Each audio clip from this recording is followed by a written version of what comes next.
वासुदेवाय। ओम नमो भगवते वासुदेवाय।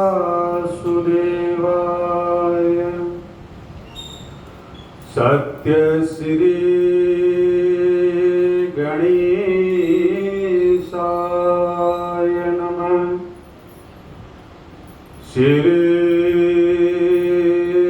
सरस्वते नमः। श्री गुरुभ्यो नमः। वंदे महापुरुषते चरणारविन्दम्। अथ ध्यानम् कस्तूरितिलकं ललाटपटले वक्षस्थले कौस्तुभं नासाग्रे वरमौक्तिकं करतले वेणुकरे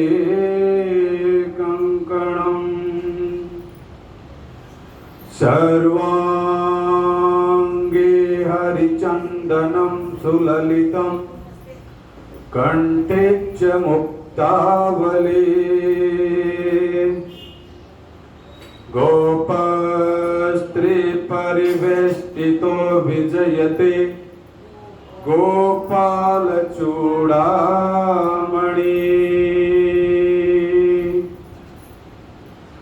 अस्ति स्वतरुणीकरग्रविगलत् कल्पप्रसूनाप्लुतम् वस्तु प्रस्तुत वेणुनादलहरि निर्वाण निर्व्याकुलम्। शस्त्र शस्त्र निबद्धनि विविलिसत् गोपी सहस्राभृतम्।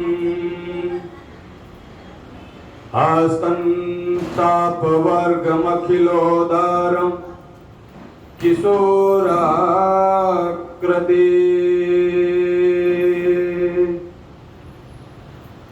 कृष्णाय वासुदेवाय हरये परमात्मने प्रणतक्लेशनाशाय गोविन्दाय नमो नमः। अथ वाणीसुधार्थे कीर्तनम्। हरे राम राम राम हरे हरे। हरे कृष्णा कृष्णा कृष्णा हरे हरे। हरे राम राम राम हरे हरे। हरे कृष्णा कृष्णा कृष्णा हरे हरे। हरे राम राम हरे हरे। हरे कृष्णा कृष्णा कृष्णा हरे हरे। हरे राम राम हरे हरे। हरे कृष्णा कृष्णा कृष्णा हरे हरे। हरे राम राम हरे हरे। हरे कृष्णा कृष्णा कृष्णा हरे हरे। हरे राम राम हरे हरे। हरे कृष्णा कृष्णा कृष्णा हरे हरे। हरे राम राम हरे हरे। हरे कृष्णा कृष्णा कृष्णा हरे हरे। हरे राम राम हरे हरे। हरे कृष्णा कृष्णा कृष्णा हरे। बोलो कृष्णचंद्र भगवान की, विश्वकर्मा भगवान की, लड्डू गोपाल की जय, श्री गणेश महाराज की जय, हनुमंतलाल की जय। सच्चिदानंद रूपाय विश्वोत्पत्त्यादि हेतवे तापत्र विनाशाय श्रीकृष्णाय वयं नुमः। यं प्रव्रजन्तमनुपेतमपेतकृत्यं द्वैपायनो विरहकातराजुहाव पुत्रेति तन्मयतया सर्वोऽभिनेदोस्तां सर्वभूतहृदयां मुनिमानतोऽस्मि। नेमिषे सूतमासीनम् अभिवाद्य महामतिं कथामृतरसास्वाद कुशल शौनको ब्रवीत। शौनकुवाच अज्ञानध्वान्त विध्वंस कोटि सूर्य समप्रभ सूताख्यायिकथासारं मम कर्णरसायनम्। बोलो सच्चिदानंद भगवान की। सच्चिदानंद रूपाय विश्वोत्पत्त्यादि हेतवे तापत्र विनाशाय श्री कृष्णाय वयं नुमः। भगवान श्री कृष्ण अखंड सच्चिदानंद परमात्मा है।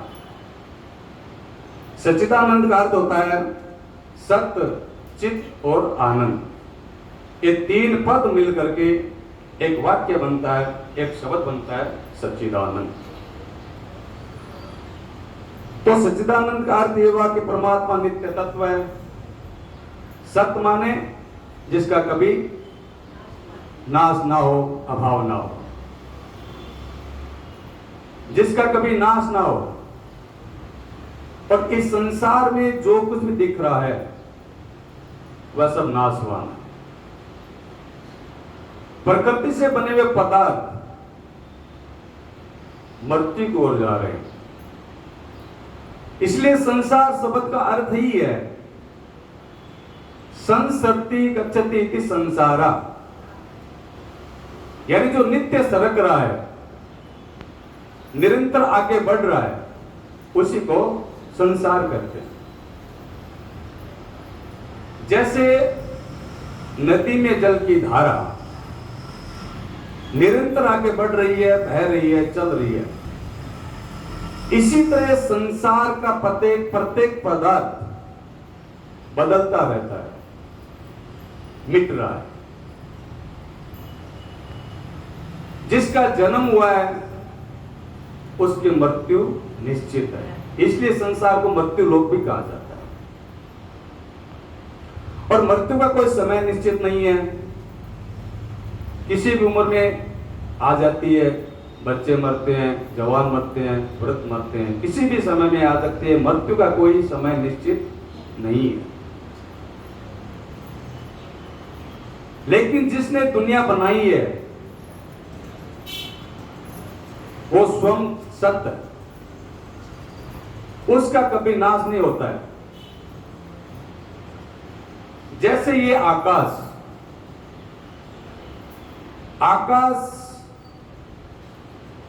कभी नाश नहीं होता है, ये नित्य है। इसी तरह इस संसार में बनने वाला ये परमात्मा भी नित्य है। यह संसार को बनाता है परमात्मा, और बनने वाला संसार नाशवान है। उमा कहूं मैं अनुभव अपना, अरे उमा कहूं मैं अनुभव अपना, सत हरि भजन जगत सब सपना। ये जगत सपना है। सपन में जो पदार्थ अपन को दिखता है, जब आंख खुलती है तो वो नहीं होता है। तो स्वप्न में जो दिखता है वो नाशवान है। ध्यान दे इस बात को, संसार नाशवान है और परमात्मा नित्य है। इसीलिए परमात्मा तीनों काल में विद्यमान रहता है।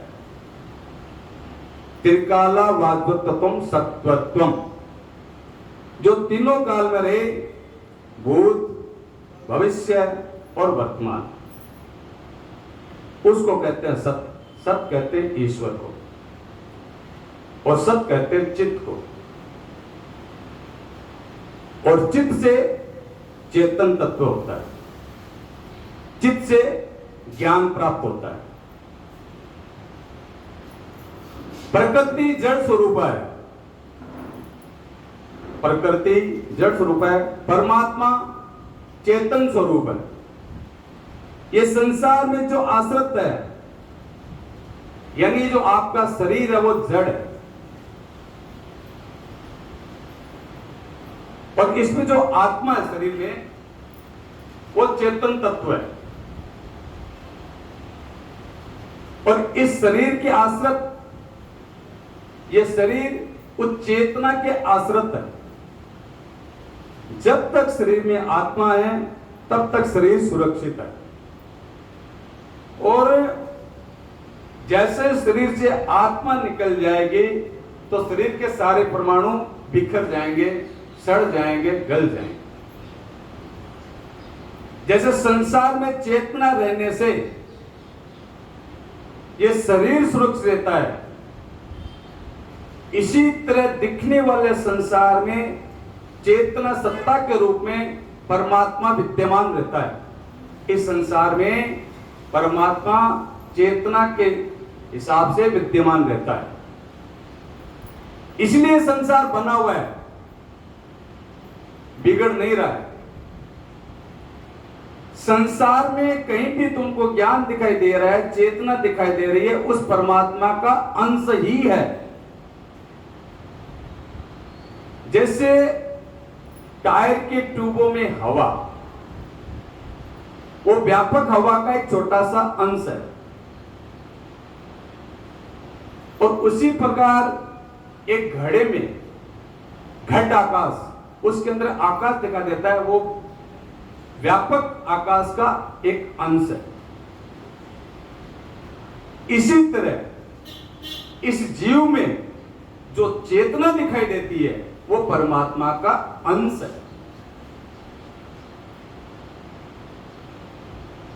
तो शरीर मिट जाता है, आत्मा नहीं मिटती। तो इससे तो क्या, परमात्मा नहीं मिटता। सत्य, चित्त, और उसके बाद में आता है आनंद। ध्यान से सुनेंगे बात को। संसार में जहां भी आपको आनंद जो दिख रहा है वो परमात्मा का अंश है, वो परमात्मा का अंश है। पानी जहां पे भी दिखाई देता है वो समुद्र से आया हो उसका अंश है। इसीलिए कहते हैं नित्यो नित्या नाम, चेतन से चेतना नाम, एको बहुनामो विद्यते काम। जो समग्र नित्यों में नित्य है और समग्र चेतनाओं में चेतन है,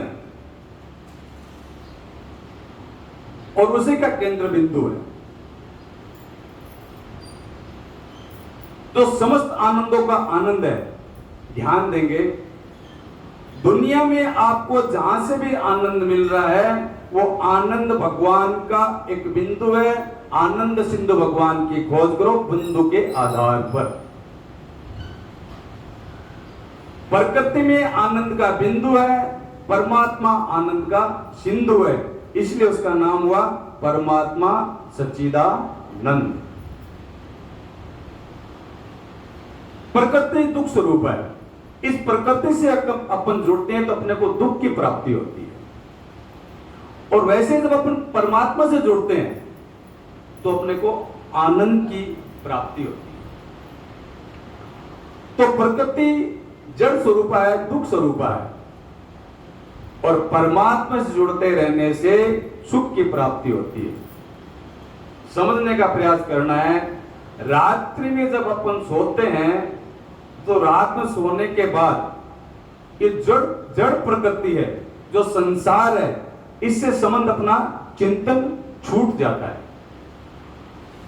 और परमात्मा की गोद में अपन चले जाते हैं। समझ बात को। तब अपने को दुख नहीं होता है। नींद में कभी दुख की आभास नहीं होता है। क्योंकि गहरी नींद में सोया हुआ व्यक्ति परमात्मा की गोद में रहता है। ऐसे वे भगवान को हम नमस्कार करते हैं। सुसुप्ति में हमें आनंद क्यों मिलता है? भाई सोने के टाइम ही आनंद क्यों नहीं मिलता, बाकी टाइम क्यों नहीं मिलता है? तो इसलिए कि हम कहते हैं प्रकृति से हट करके, ये जो प्रकृति है यानी संसार, इस संसार से हट करके तुम परमात्मा में अपना मन लगाओगे तो सुख की प्राप्ति संभव है। यदि जागते हुए भी हम प्रकृति का चिंतन न करके उस परमात्मा के चिंतन में डूब जाए तो हमारे पास दुख कभी आएगा नहीं। बोले वृंदावन बिहारी लाल की। ये शास्त्रों का सार है, इसमें कोई वो नहीं, कोई गणित इसको काट नहीं सकता। आपको कहीं से भी आनंद मिल रहा है वो परमात्मा का बिंदु है। सिंधु की खोज करो बिंदु के आधार पर। आपकी टोंटी में जो नल में जल आ रहा है वो वाटर हाउस से आया हुआ है, समुद्र से आया हुआ है। बोलो सच्चिदानंद भगवान की। तो श्री भगवान श्री कृष्ण सच्चिदानंद है और वे आनंद के समुद्र है। वह समस्त चेतनाओं के केंद्र बिंदु है, सत्य, चित्त और आनंद। यदि हम उनसे जुड़ जाएं तो हमारे जीवन में जो सत्य है, हमारे जीवन में भी सत्य आ जाएगा। फिर हमको कभी मरना नहीं पड़ेगा। फिर हम भी चेतना से जुड़ जाएंगे। फिर हमारे जीवन में जो एक शुद्धता है वो खत्म हो जाएगी। जब हम परमात्मा से जुड़ेंगे तो आनंद का सिंधु प्राप्त होगा। बिंदु बिंदु मिलता है, इसलिए अपन छटपटा रहे हैं विशेष आनंद के लिए, पर वो विशेष प्रकृति में मिल नहीं सकता। परमात्मा से जुड़ने के बाद ही मिलता है। इसलिए सच्चिदानंद रूपाय विश्वोत्पत्त्यादि हेतवे तापत्र विनाशाय श्री कृष्णाय वयम नुमः। दूसरी बात, भाई हम परमात्मा का भजन क्यों करें, भगवान से क्यों जुड़े, परमात्मा से क्यों जुड़े? तो इसको एक उदाहरण से समझो। भाई एक बहुत बढ़िया कोठी बनी हुई है, सुंदर कोठी बनी हुई है, और बहुत सुंदर कोठी बनी हुई है तो अपन पूछ लेते हैं ये किसका घर है, किसका मकान है, किसकी कोठी है और किसने बनाई है।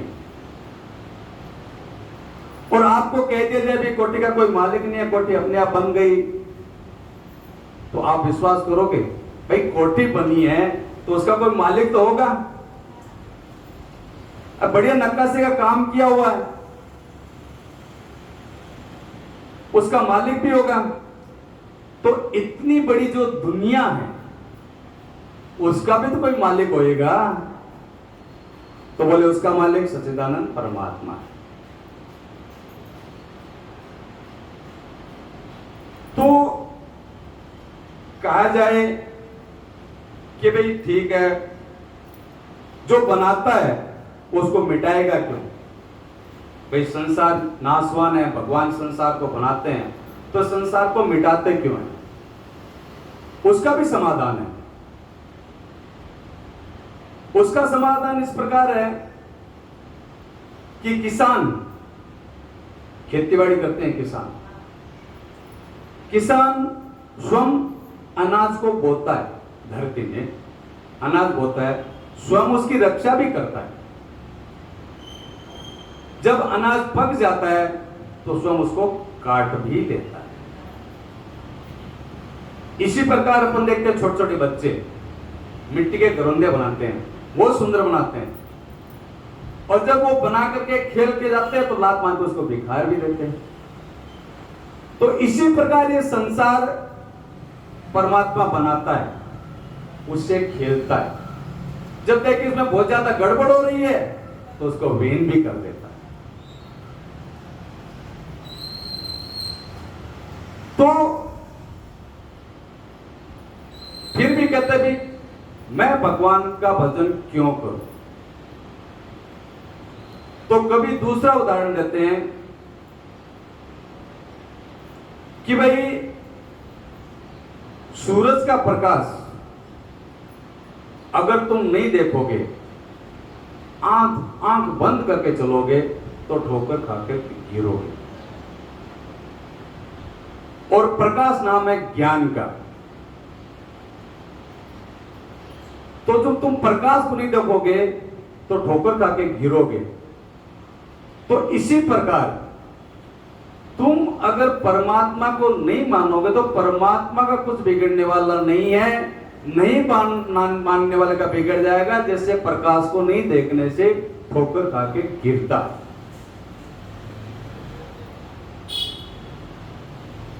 तो ईश्वर का कुछ बिगड़ेगा नहीं, न मानने वाले का बिगड़ जाएगा, जैसे आंख बंद करके चलने से ठोकर लगती है। तो अब आता है कि ईश्वर को अगर हम मान लें तो क्या होएगा? तो परमात्मा कहता है तापत्रे विनाश है, तुम्हारे तीनों प्रकार के जो ताप है वो मैं नष्ट कर दूंगा।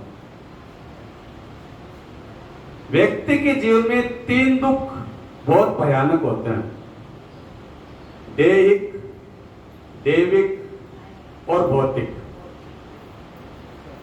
कभी देवताओं का प्रकोप होना, कभी शरीर में बीमारियों का लग जाना,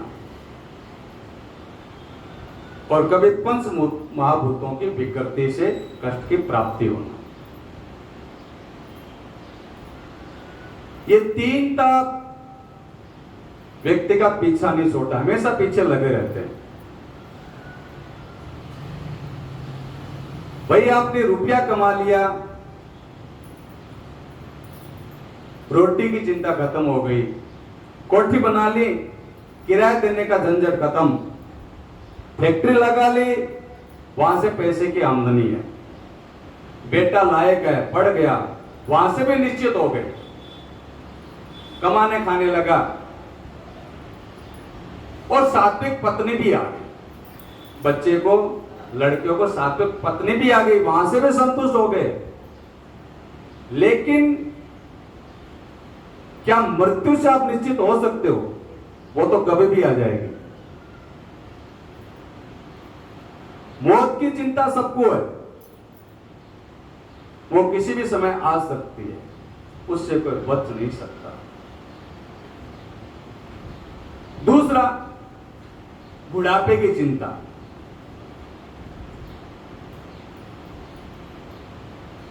और तीसरा, किसी भी उम्र में रोग लग सकता है, उसकी चिंता। ये तीन ताप व्यक्ति के जीवन में हमेशा लगे रहते हैं। तो जो भगवान का बन जाता है उसके तीनों ताप सदा के लिए समाप्त हो जाते हैं। ऐसे भगवान कृष्ण के चरणों में हमारा बारंबार प्रणाम। बोले वृंदावन बिहारी लाल की। श्री कृष्ण गोविंद हरे मुरारी, हे नाथ नारायण वासुदेवा। श्री कृष्ण गोविंद हरे मुरारी, हे नाथ नारायण वासुदेवा। हे नाथ नारायण वासुदेवा, हे नाथ नारायण वासुदेवा। हे नाथ नारायण वासुदेवा, हे नाथ नारायण वासुदेवा। श्री कृष्ण गोविंद हरे मुरारी, हे नाथ नारायण वासुदेवा। श्री कृष्ण गोविंद हरे मुरारी, हे नाथ नारायण वासुदेवा। श्री कृष्ण गोविंद हरे मुरारी, हे नाथ नारायण वासुदेवा। श्री कृष्ण गोविंद हरे मुरारी, हे नाथ नारायण बोले वृंदावन बिहारी लाल की। सुखदेव भगवान को भी हम प्रणाम करते हैं, जिन्होंने अपने पिता को ज्ञान का उपदेश दिया। यम प्रव्रजन्तमनुपेतमपेत कृत्यं द्वैपायनो विरह कातर आजुहाव पुत्रेति तन्मयतया तर्वोऽभिनेदुस्तं सर्वभूत हृदय मुनिमानतोऽस्मि। जिनसे हमें ज्ञान मिले उनकी हम वंदना करें, उनके प्रति भी हम श्रद्धा रखें, क्योंकि श्रद्धा के बिना ज्ञान की प्राप्ति नहीं होती है। श्रद्धावान लभते ज्ञानम, श्रद्धा रखने से ज्ञान की प्राप्ति होती है। देखिए, कोश की संहिता में एक प्रसंग आता है, कई बार आपने सुना होगा कि एक बार देव ऋषि नारद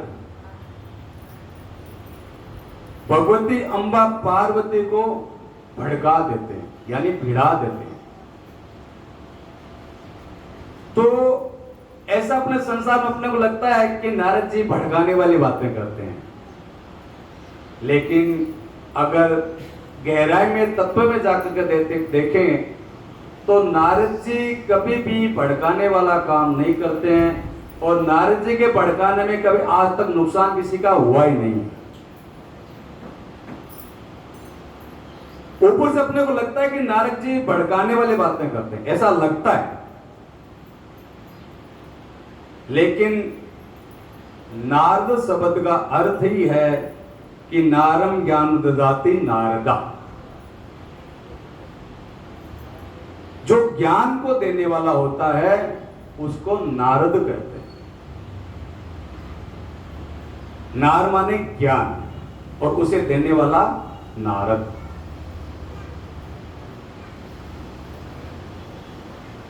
कभी कभी ऐसा लगता है कि वो भिड़ा देते हैं अपने को, ये तो भिड़ा देते हैं, भिड़ाने वाली बातें करते हैं नारद जी, और पूरी ऐसा लगता है। लेकिन जब आप तत्व में विचार करोगे तो ऐसा लगेगा कि नारद जी के भड़काने में भी बहुत से रहस्य होते हैं, और उनके भड़काने से कल्याण ही होता है, जीव मात्र का कल्याण ही होता है। भाई नारद जी के उपदेश से आज तक किसी का नुकसान नहीं हुआ, ध्यान देंगे बात पर। अब देखो, नारद जी ने पार्वती अम्बा को भिड़का दिया। क्या भिड़का दिया? कि मैया भोलेनाथ है ना, वो आपसे कपट करते हैं। क्या करते हैं? कपट करते हैं। चलो, नारी स्वभाव है, नारी जाती है, फटाक से विश्वास भी कर लेती है, ये नारी का स्वभाव होता है थोड़ा। तो भगवती अम्बा ने विश्वास कर लिया और अपना स्वयं तो थोड़ा विचार कम करते हैं, दूसरे कोई बोले ना बात पे फटाक से विश्वास कर लेते हैं, स्वभाव होता है।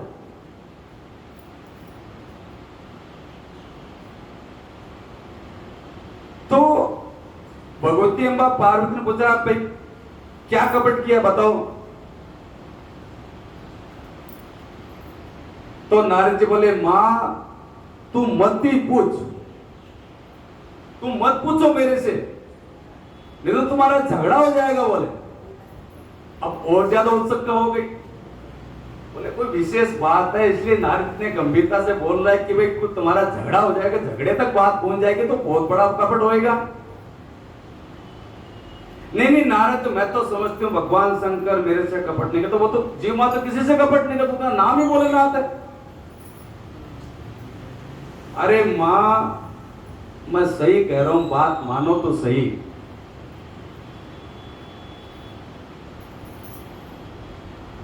भगवान राम को दुख आया था मंत्रा ने केके अम्बा को भिड़का दिया था। ये भिड़काने वाले ना जबरदस्त काम करते हैं। और मंत्रा के चक्कर में आ गई थी केके अम्बा।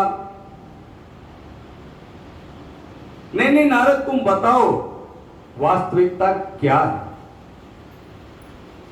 मैं तो समझती हूं भोलेनाथ मुझसे कपट करेंगे, वो तो जीव माता से कपट नहीं करते, मेरे से क्या कपट करेंगे। बोले मां, कभी कभी हम जिसको बहुत ज्यादा भोला समझते हैं ना, वो भी कुछ न कुछ छुपा लिया करते हैं। बोले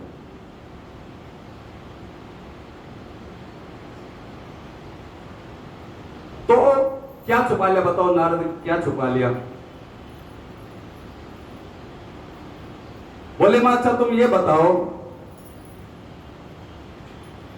कि भगवान शंकर के गले में जो मुंडों की माला है, मुंड माला, वो क्या है। पार्वती अम्बा बोले हमको नहीं पता क्या है। बोले मां, यही तो बात है कि भगवान शंकर आपसे कपट करते हैं। तो मुंड वाला वो पहने, उससे कपट कैसे हो गया नारद। बोले मां, जितने उन्होंने मुंड माला पहने, जितने उसमें मुंड है, उतने ही आपके अवतार हुए, उतनी बार आपका शरीर छूटा है। भगवान शंकर के पास में ऐसी कोई युक्ति तो होगी ना कि उनका शरीर नहीं छूटता, आपका बार बार छूट रहा है। बताओ कपट हुआ कि नहीं। बात जच गई, बात तो ठीक ही कह रहा है भाई। मेरे बार बार अवतार हो रहे हैं, भगवान शंकर वही के वही है, तो उनके पास में कुछ न कुछ तो होएगा ना। ऐसा करके बात का बतंग बढ़ा करके श्रीमन नारायण नारायण करके वो तो चल दिए।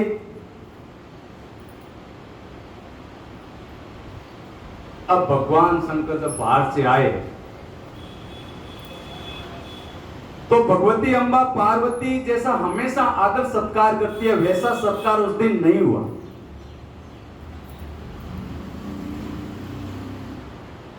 बगैर मन से एक आसन लगा दिया और खुद एक कोने में जाकर के बैठ गई, मुंह साइड में घुमा लिया। भगवान शंकर समझ गए आज दाल में कुछ काला है।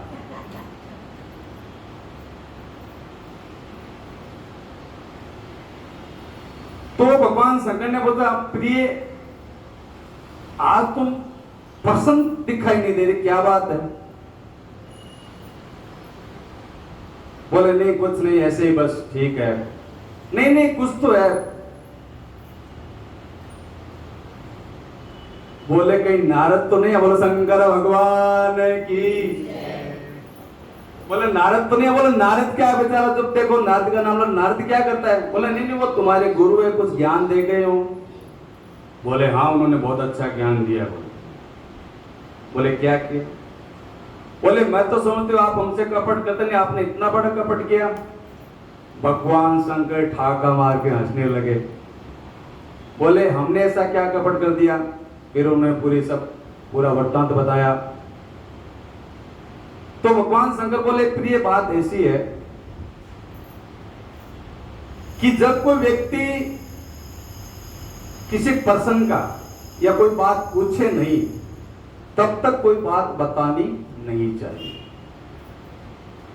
आज तुम्हारी जिज्ञासा हुई है तो बता देते हैं। तो नारद जी ने बताया कि वो अमर कथा जानते हैं मां, इसलिए वो अमर है। और जो व्यक्ति अमर कथा एक बार सुन लेता है वो अमर हो जाता है। तो ये भोलेनाथ आप अगर आज तक मेरे को अमर कथा सुना दिए होते तो मैं भी आपके सेवा में हमेशा लगी रहती। भगवान शंकर ने कहा ठीक है तो सुना देते हैं। सुना दीजिए, मेरे को भी आखिर बार बार शरीर नहीं छोड़ना पड़ेगा।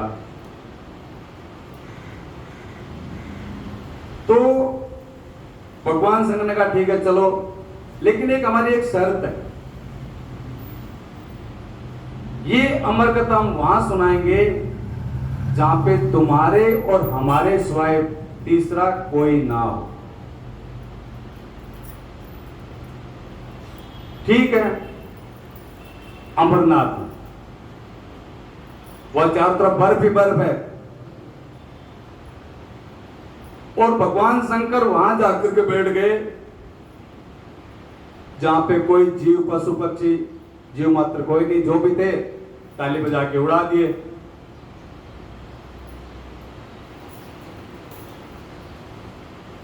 तो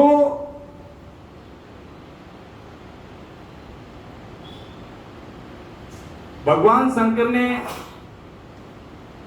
कथा प्रारंभ की, तो भगवान कृष्ण चाहते थे कि ये अमर कथा हमारे भक्तों तक पहुंचे, और भगवान शंकर चाहते थे कि तुम्हारे हमारे सिवाय कोई ना सुने। तो भगवान कृष्ण ने तोते के अंडे को, बिगलिक तोते के अंडे को वहां पे स्थापित कर दिया। तो बाकी सब तो पक्षी ताली बजाने से उड़ गए, वो अंडा था, बिगलिक अंडा, वो कोई हलचल नहीं कर सकता। तो भगवान शंकर ने कथा प्रारंभ की। रास्ते में जहां शेषनाग आता है वहां पे अपने नाग को बैठा दिया चंदनवाड़ी में, उससे आगे कोई आए नहीं, और स्वयं वहां जाकर के बैठ गए कि चारों तरफ बर्फ ही बर्फ।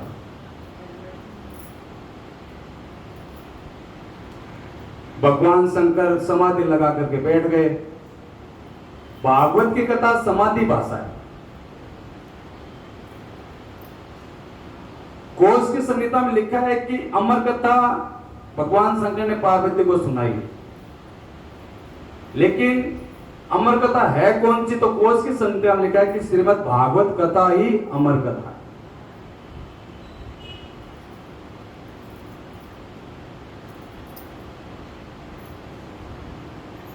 और जिसने भागवत सुन ली वो मां के गर्भ में नहीं आता।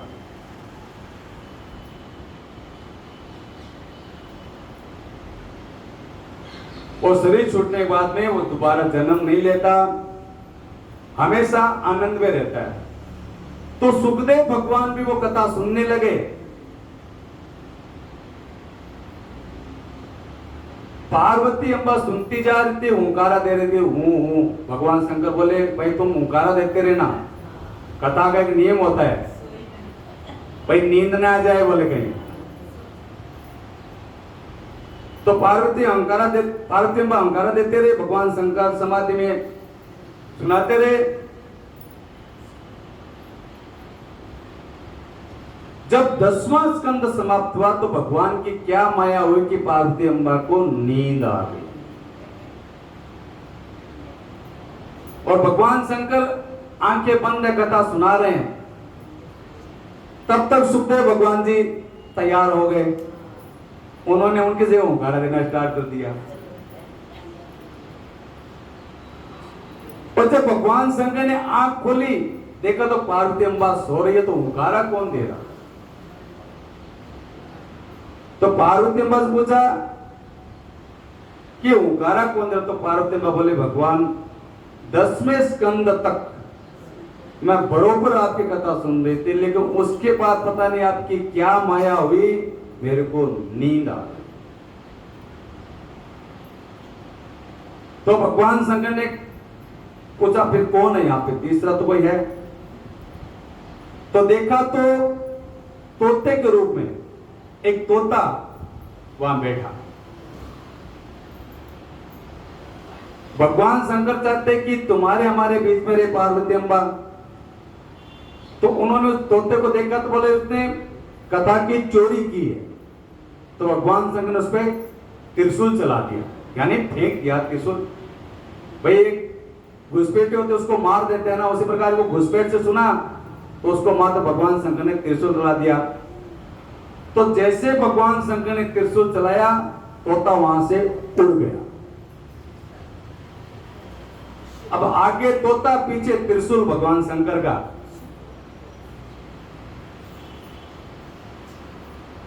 तो तोता उड़ता जा रहा, आगे चल के महर्षि वेदव्यास की पत्नी वो बाल सुखा रही थी, बाल सुखाते उसको जमाई आई, उसने मुंह खोला, तोता उद्रत हो गया, वो तोता उनके पेट में समा गया।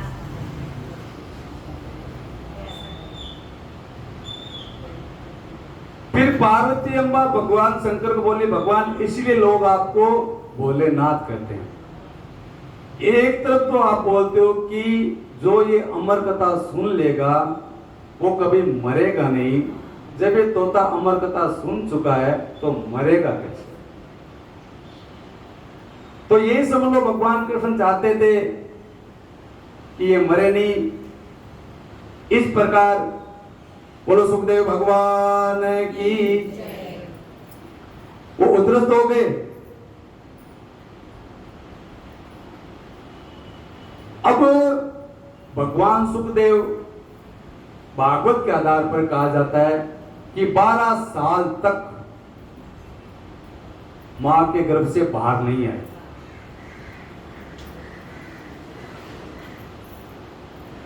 तो वेदव्यास ने विनती की, भाई कौन योगी है जो बाहर आना नहीं चाहता? तो सुखदेव भगवान ने गर्भ से उनसे प्रार्थना की कि अगर मेरे को यह वचन मिल जाए कि धरती पे संसार में आने के बाद मेरे पे माया हावी ना हो तो ही मैं जन्म लूं, अन्यथा नहीं लूं।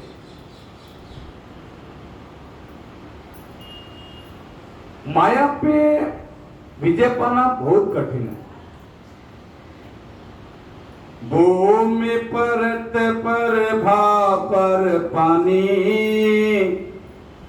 जन जीवन माया लपटानी। ये 3 इच्छाएं बड़ी जबरदस्त होती है और इन 3 इच्छाओं पे विजय पा लेवे तो व्यक्ति का कल्याण हो जाता है। लेकिन मुश्किल है। पाता क्या है? एक तो बेटे की इच्छा, दूसरे धन की इच्छा, और तीसरा समाज में कीर्ति, नाम।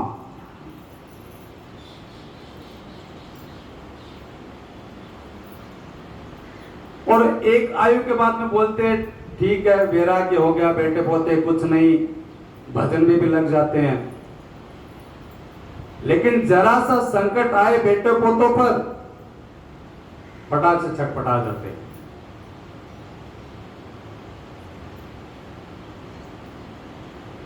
अतिशय प्रबल देव तो माया, जो छूटे राम करो दाया, ये गुण साधन तेने हुई, तुम्हारी कृपा पाव कोई कोई।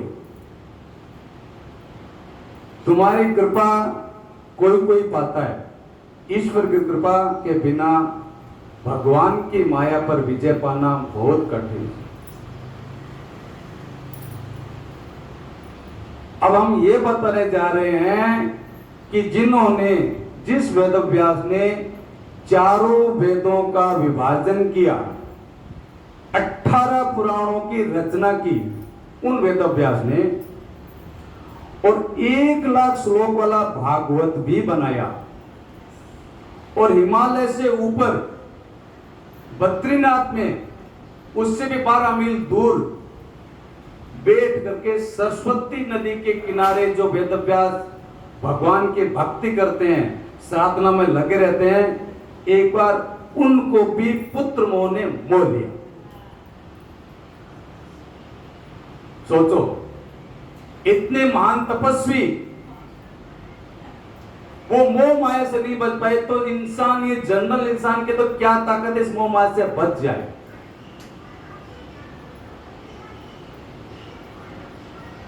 ऊपर ऊपर लगता है अब हमारी मोह माया खत्म हो गई,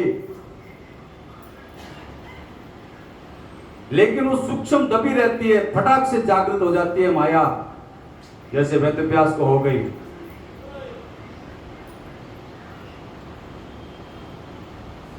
सुखदेव भगवान प्रकट हुए महाराज, वो जवान हो गए,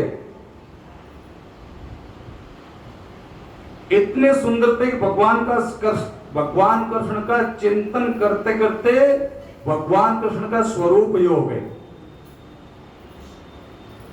ये घुंघराले घुंघराले बाल, चांद जैसा मुखार बिंद, ये लंबी भुजाएं, ये सुंदर नेत्र और घुटनों से लंबे भुजाएं,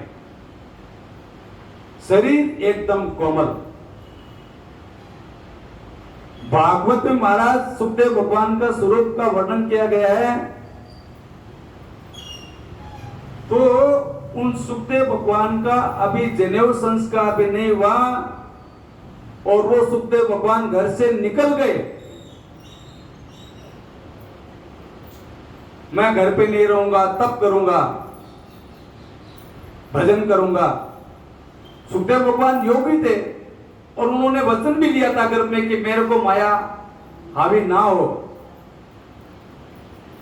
लेकिन वेदव्यास जी के मन में पुत्र मोह जाग गया, भाई बेटा मिला, कुछ दिन घर पे और रुक जाता, बेटा थोड़ा और आराम कर लेता, कुछ दिन और देख लेता। अच्छा, पुत्र जा रहा है, दुनिया को उपदेश देते हैं और स्वयं पुत्र को रोक रहे हैं, दुनिया को उपदेश देते हैं भजन करो, और पुत्र जा रहा है और उसको रोकने की कोशिश कर रहे हैं।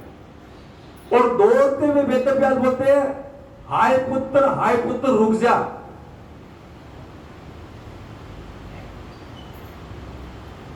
तो सुखदेव भगवान तो योगी थे, वृक्षों में समा गए और वृक्षों से अंदर से वेदव्यास को हाय पुत्र कह रहे हैं। वेदव्यास सुखदेव जी को हाय पुत्र कह रहे हैं और सुखदेव भगवान वेदव्यास जी को हाय पुत्र कह रहे हैं। तो वेदव्यास जी सुखदेव जी से बोले, बेटे तुम हमको पुत्र क्यों बोल रहे हो? बोले, महाराज इस जन्म में हम आपके पुत्र बने, लेकिन अनादि कालों से हम पता नहीं कितनी दफा आपके पिता बन चुके हैं। तो स्थायी नाता कौन सा हुआ?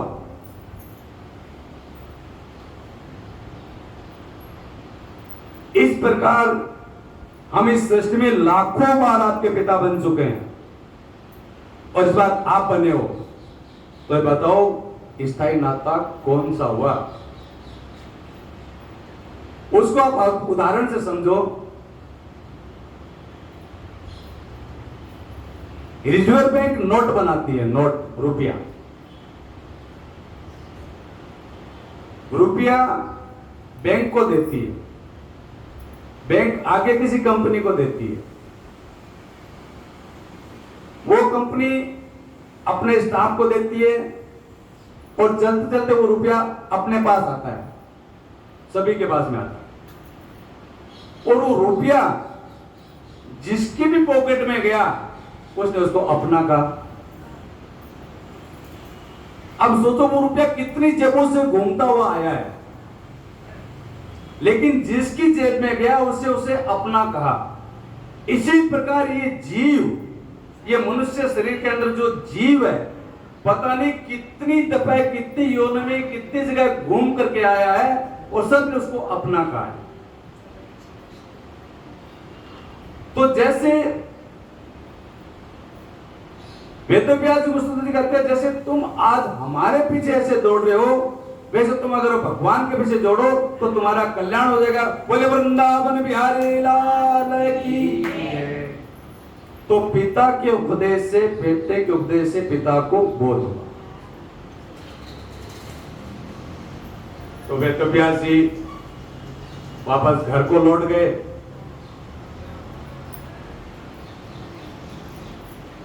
जिस सुखदेव भगवान ने परीक्षित को भागवत सुनाई और भागवत सुना करके परीक्षित को वैकुंठ दिला दिया 7 दिन में। 7 दिन में मुक्ति मिल जाए बहुत कठिन है। हजारों ऋषि एकत्रित हुए थे वहां पे गंगा तट पे, जहां पे सुखदेव भगवान परीक्षित जी को भागवत कथा सुना रहे थे। हजारों ऋषि,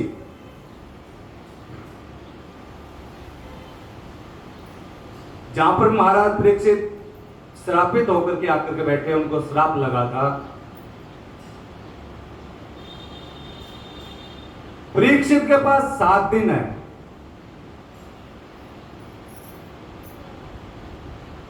तो परीक्षित जी सब ऋषि महर्षियों से निवेदन करते हैं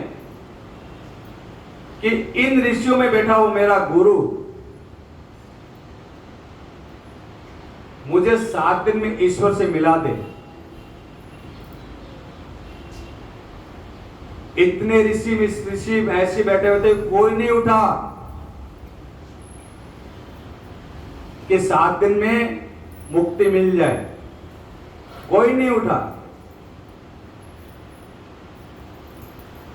क्योंकि मुक्ति मिलना बहुत कठिन है, बहुत कठिन।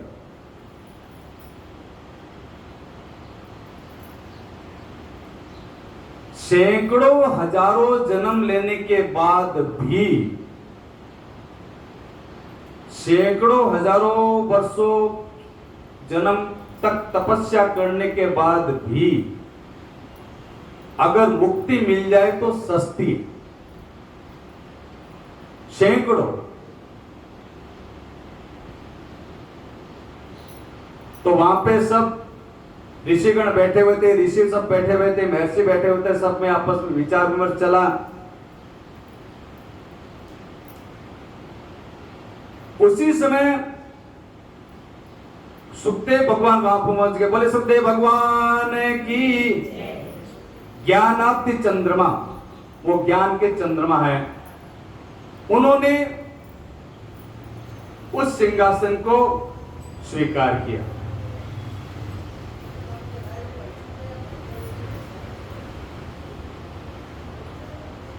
और वहां पे जो ऋषिगण वगैरह सब बैठे होते, उन्होंने सुखदेव भगवान का पूजन किया, स्वागत किया, अभिवादन किया।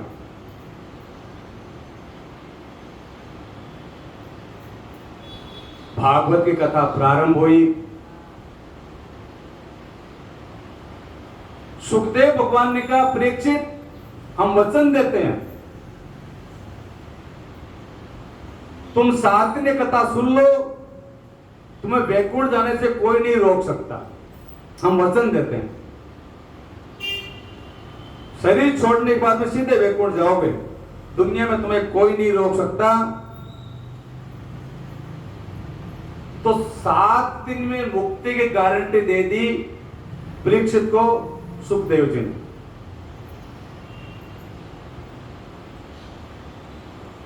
तो वहीं पे शौनकादि ऋषि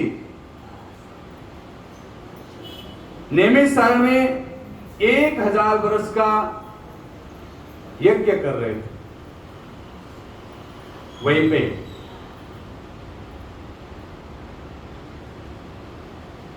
और हवन करते करते उसमें जो समय बच जाता है, उस समय में थोड़ी बहुत भागवत कथा भी सुन लेते थे। अब यज्ञ समाप्ति की ओर था। शौनकादि ऋषि सूत जी से प्रश्न किया कि हे गुरुदेव, हमें भी कोई ऐसी कथा सुनाओ जिससे हमारा मोह निवृत्त हो जाए, हमें ज्ञान की प्राप्ति हो, अज्ञान नष्ट हो जाए और माया मोह सब छोड़ जाए और भक्ति ज्ञान वैराग्य की वृद्धि हो और भगवान कृष्ण के चरणों में विशुद्ध भक्ति प्रेम मिल जाए, ऐसी हम पर कृपा करो। क्योंकि प्राय सुना जाता है कि पारसमणि मिल जाए तो गरीबी समाप्त हो जाती है, कल्प वृक्ष मिल जाए तो स्वर्ग का सुख प्राप्त हो जाता है, लेकिन सद्गुरु अगर मिल जाए तो वैकुंठ की प्राप्ति हो जाती है। तो सद्गुरु जो है वो पारसमणि और कल्प वृक्ष से भी श्रेष्ठ है। तो वो ऋषि से कहते, सूर्य से कहते, आपने हमें इतने दिनों तक कथा सुनाई, अब समापन की ओर है तो उसका सार सुना दो। तब सूर्य ने कहा कि हम तुमको भागवत की कथा सुनाएंगे।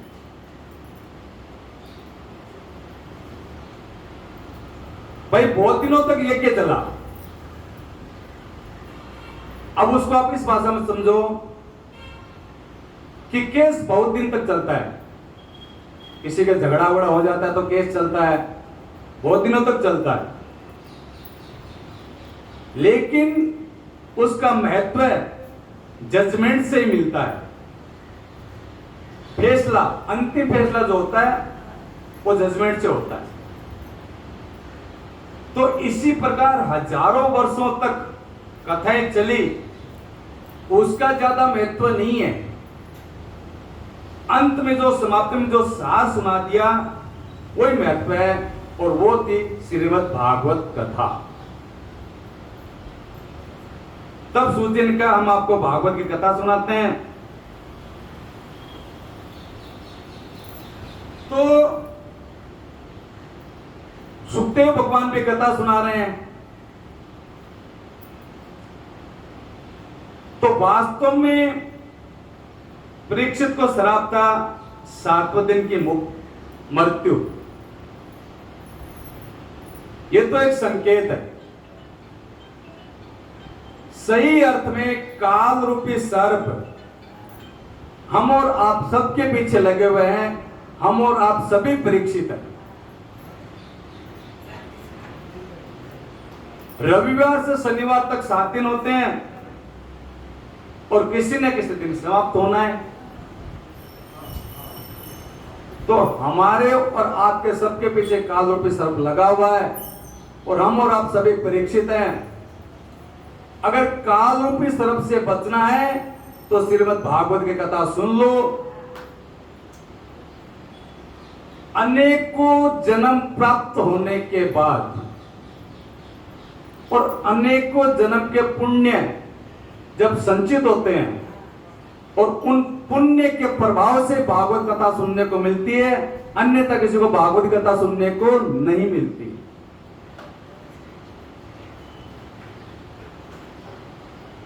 जन्मांतर भगत पुण्यम तथा भागवत लभेत। बहुत पुण्य इकट्ठे होंगे तब भागवत की कथा सुनने को मिलती है।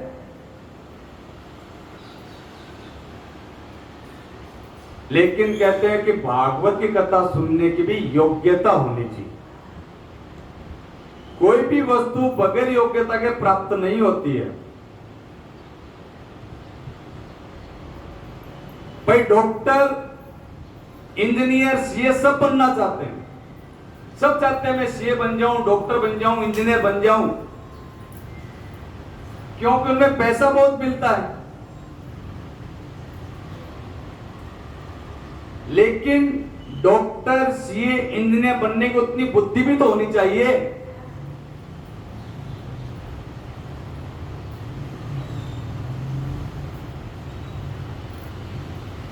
हर कोई व्यक्ति फैक्ट्री लगाना चाहता है, लेकिन फैक्ट्री लगाने के लिए पूंजी तो होनी चाहिए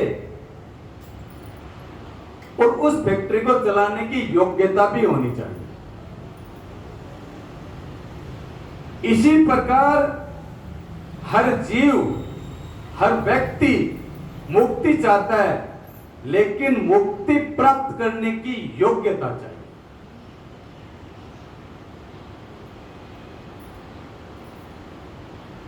तो पहले यह समझ लो कि कैसे सुननी है। तो महाराज परीक्षित कथा सुनने बैठे और सुखदेव भगवान कथा आरंभ ही करने वाले थे कि देवता लोग अमृत का कलश लेकर के आ गए।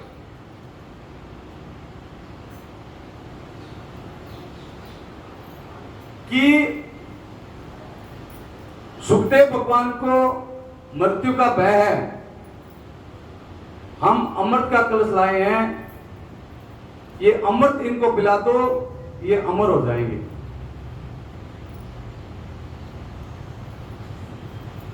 तो सुखदेव भगवान कहते हैं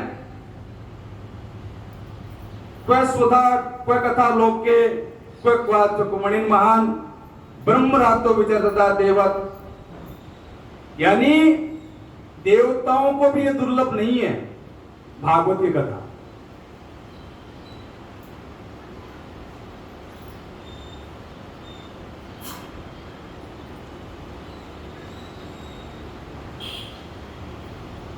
तो सुखदेव भगवान ने परीक्षित की ओर देख करके कहा, हे परीक्षित, ये देवता अमृत लेकर के आए हैं, अमृत पी लो और अमर हो जाओ।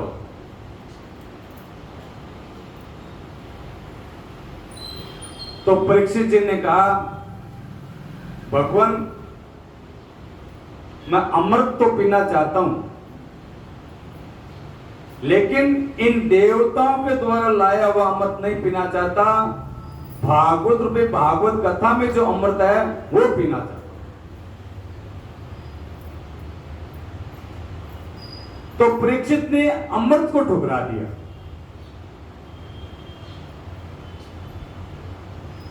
तब सुखदेव भगवान ने कहा, भाई त्यागी श्रोता मिला है, बढ़िया श्रोता मिला है, जो अमृत को ठुकरा दिया इसका कल्याण होगा।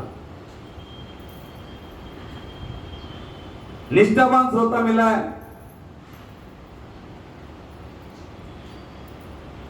परीक्षित हम तुम्हें वरदान देते हैं कि 7 दिन तुम कथा सुन लो, कथा सुनने के बाद में तुम वैकुंठ को प्राप्त होगा, कोई रोक नहीं सकता।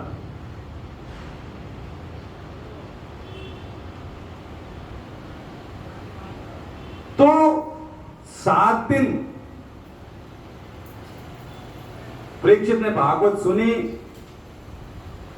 उसमें कोई संशय नहीं है। भागवत सुनने की परीक्षित के समान निष्ठा होनी चाहिए। महाराज परीक्षित ने अमृत को ठुकरा दिया। तब सुखदेव भगवान ने कहा, सुखदेव भगवान बहुत प्रसन्न हुए,